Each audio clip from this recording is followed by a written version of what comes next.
Assalamualaikum warahmatullahi wabarakatuh.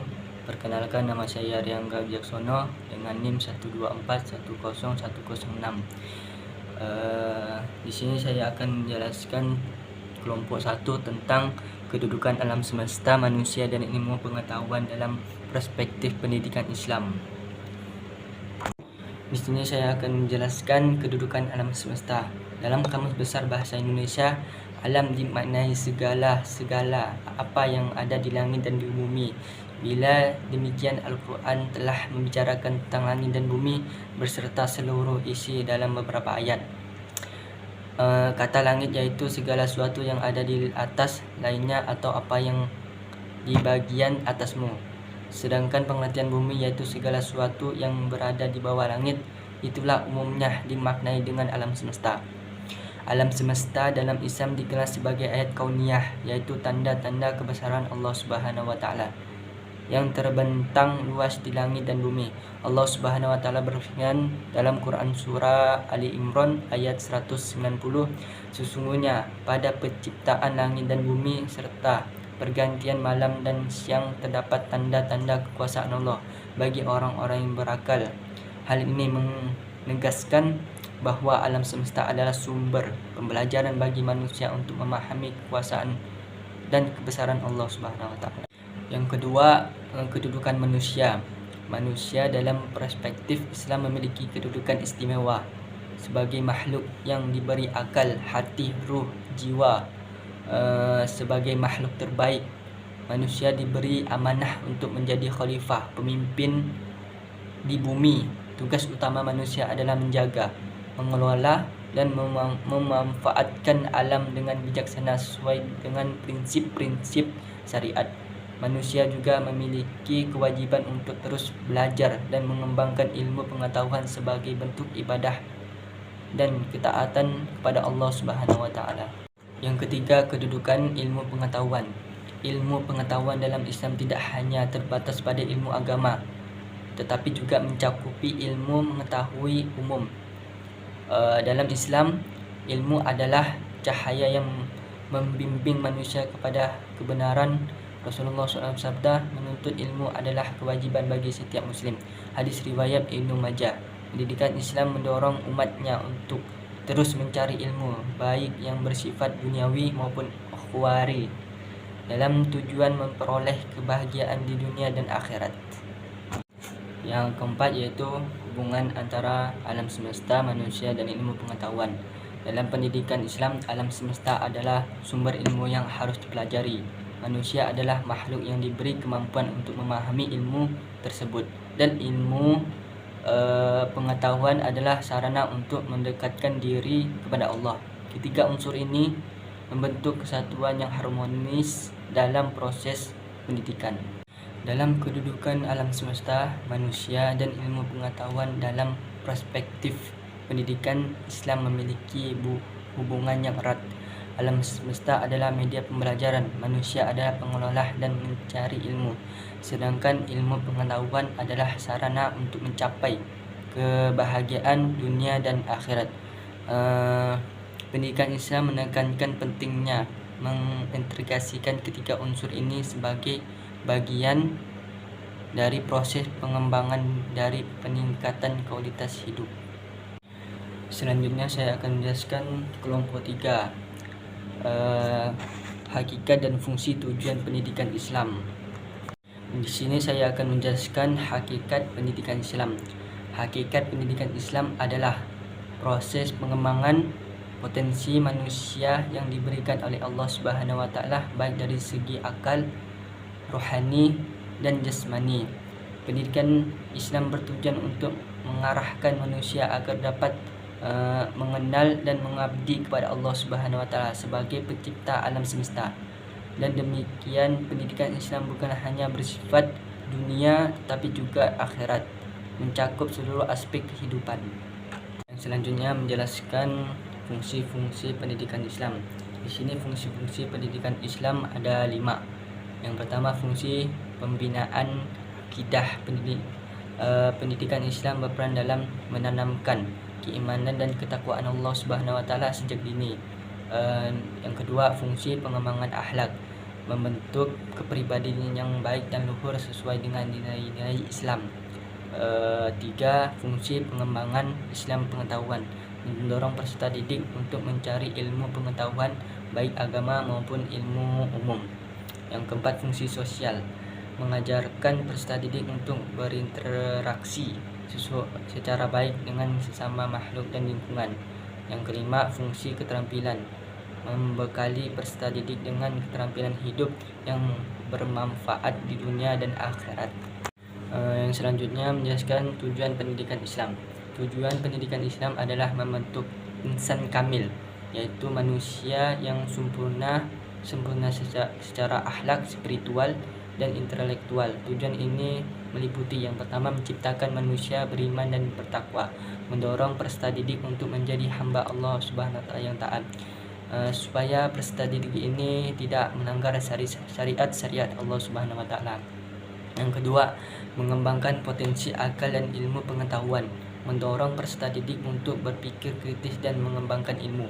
Yang ketiga, membentuk akhlak mulia, menanamkan nilai-nilai kejujuran, tanggung jawab, bersabar, dan empati, supaya peserta didik ini bisa menghormati dan menghormati yang lebih tua.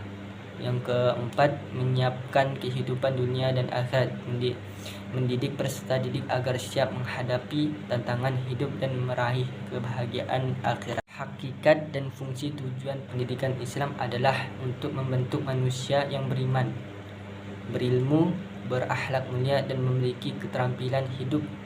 Pendidikan Islam memiliki peran penting dalam membimbing peserta didik untuk mengenal, memahami, dan mengamalkan ajaran Islam dalam kehidupan sehari-hari. Oke, selanjutnya saya akan menjelaskan dari kelompok 3, tugas dan fungsi pendidikan. Yang pertama itu tugas pendidikan, menyelenggarakan perumusan dan pelaksanaan kebijakan di bidang pendidikan dasar dan menengah, mengembangkan potensi peserta didik agar menjadi manusia yang beriman, bertakwa, dan berakhlak mulia, meningkatkan kualitas sumber daya manusia melalui pendidikan yang baik dan terencana. Yang kedua, fungsi pendidikan, mengembangkan potensi, membangun dan mengembangkan minat serta bakat individu untuk keputusan pribadi dan kepentingan umum. Pembentukan karakter, membantu kepribadian yang kuat dan budi pekerti yang baik. Melestarikan budaya, melestarikan budaya masyarakat melalui pendidikan. Keterampilan demokrasi, melatih keterampilan yang diperlukan untuk berpartisipasi dalam kehidupan demokrasi. Inovasi sosial, menyadari sumber-sumber inovasi sosial yang bermanfaat bagi masyarakat. Oke, selanjutnya saya ingin menjelaskan kelompok 4. Pengertian kurikulum pendidikan Islam, asas-asas kurikulum pendidikan Islam, dan kriteria kurikulum pendidikan Islam. Oke, saya akan menjelaskan pengertian kurikulum pendidikan Islam. Jadi, kurikulum pendidikan Islam itu adalah seperangkat rencana dan pengaturan yang mencakup tujuan, isi, metode, dan evaluasi pendidikan yang melandaskan pada ajaran Islam. Kurikulum ini dirancang untuk membentuk karakter, akhlak, dan pengetahuan peserta didik sesuai dengan nilai-nilai Islam, serta mempersiapkan mereka untuk menjadi individu yang beriman, bertakwa, dan bertanggung jawab dalam masyarakat. Selanjutnya, asas-asas kurikulum pendidikan Islam. Jadi, asas-asas Al-Quran dan Sunnah. Kurikulum harus berlandas pada ajaran Al-Quran dan Sunnah sebagai sumber utama dalam pendidikan Islam. Ini memastikan bahwa semua materi yang diajarkan sesuai dengan prinsip-prinsip Islam. Asas kemanusiaan, mengakui bahwa setiap individu memiliki potensi dan hak untuk mendapatkan pendidikan yang layak, serta menghargai perbedaan di antara peserta didik. Asas keterpaduan, mengintegrasikan berbagai disiplin ilmu dengan nilai-nilai Islam, sehingga peserta didik dapat memahami hubungan antara ilmu, pengetahuan, dan agama. Asas relevan kurikulum harus relevan dengan kebutuhan masyarakat dan perkembangan zaman, serta mampu menjawab tantangan yang dihadapi oleh manusia. Asas kemandirian mendorong peserta didik untuk berpikir kritis, kreatif, dan mandiri dalam belajar, serta mampu mengambil keputusan yang baik. Oke, selanjutnya kriteria kurikulum pendidikan Islam. Kriteria keterpaduan. Kurikulum harus mengintegrasikan aspek spiritual, moral, dan akademis, sehingga peserta didik tidak hanya cerdas secara intelektual, tetapi juga memiliki akhlak yang baik. Fasilitas kurikulum harus dapat disesuaikan dengan kebutuhan dan konteks lokal serta perkembangan ilmu pengetahuan dan teknologi. Keterjangkauan pendidikan harus dapat diakses oleh semua lapisan masyarakat tanpa memandang latar belakang sosial, ekonomi, atau budaya. Kualitas kurikulum harus menjamin kualitas pendidikan yang tinggi dengan metode pengajaran yang efektif dan evaluasi yang objektif. Prioritas pada peserta didik. Kurikulum harus memperhatikan kebutuhan, minat, dan potensi peserta didik, serta memberikan ruang bagi mereka untuk berpartisipasi aktif dan potensi belajar. Dengan memahami pengertian asas-asas dan kriteria kurikulum pendidikan Islam, diharapkan pendidikan yang diberikan dapat membentuk generasi yang tidak hanya cerdas secara akademis, tetapi juga memiliki karakter dan akhlak yang baik sesuai pandangan ajaran Islam. Yang selanjutnya saya akan menjelaskan dari kelompok 5, pengertian dan hakikat alat pendidikan serta hakikat evaluasi pendidikan. Saya ingin menjelaskan pengertian evaluasi pendidikan. Evaluasi pendidikan adalah proses sistematis yang dilakukan untuk mengukur dan menilai pencapaian tujuan pembelajaran. Evaluasi ini mencakup pengumpulan data, analisis, dan interpretasi hasil belajar peserta didik untuk mengetahui keberhasilan proses pendidikan. Selanjutnya, penjelasan hakikat evaluasi pendidikan dalam Islam. Evaluasi dalam pendidikan Islam tidak hanya menilai aspek kognitif, pengetahuan, dan pemahaman saja, tetapi juga menilai aspek efektif, keimanan dan akhlak, dan psikomotor, keterampilan. Evaluasi bertujuan memberikan umpan balik untuk memperbaiki proses pembelajaran dan membantu peserta didik berkembang secara menyeluruh menjadi insan kamil yang beriman, takwa, dan berakhlak mulia. Evaluasi harus dilakukan secara objektif, dalil berkeseimbangan, dan sesuai dengan nilai-nilai Islam. Selanjutnya, alat-alat pendidikan. Alat pendidikan itu ada 2, ada alat fisik, ada alat non-fisik. Di sini saya akan menjelaskan alat fisik. Alat fisik berupa buku teks, modul, dan bahan ajar. Yang kedua, papan tulis. Yang ketiga, alat peraga seperti model, gambar, atau alat eksperimen.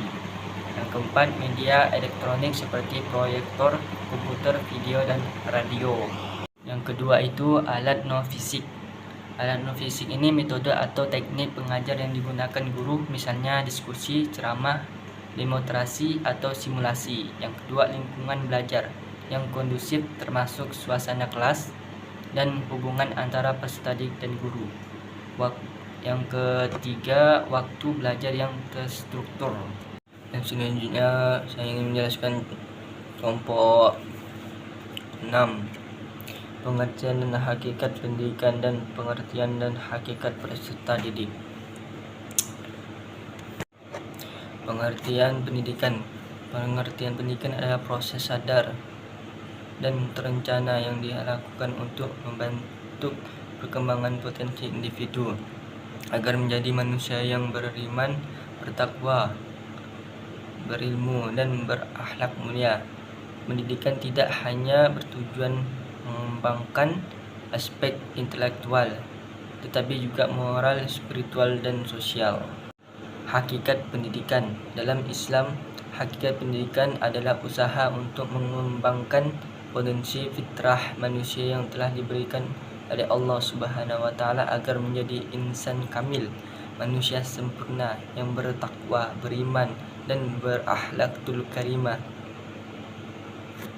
Pendidikan merupakan proses pengajaran dan pembelajaran yang mengarah peserta didik untuk mengenal, mencintai, dan mengamalkan ajaran Islam dalam kehidupan sehari-hari.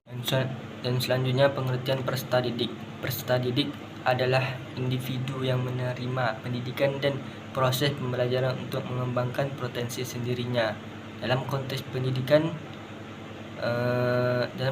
pendidikan Islam, peserta didik adalah insan yang harus dibimbing agar tumbuh menjadi manusia yang bertakwa kepada Allah, berakhlak mulia, dan mampu menghadapi tantangan kehidupan. Dan hakikat peserta didik.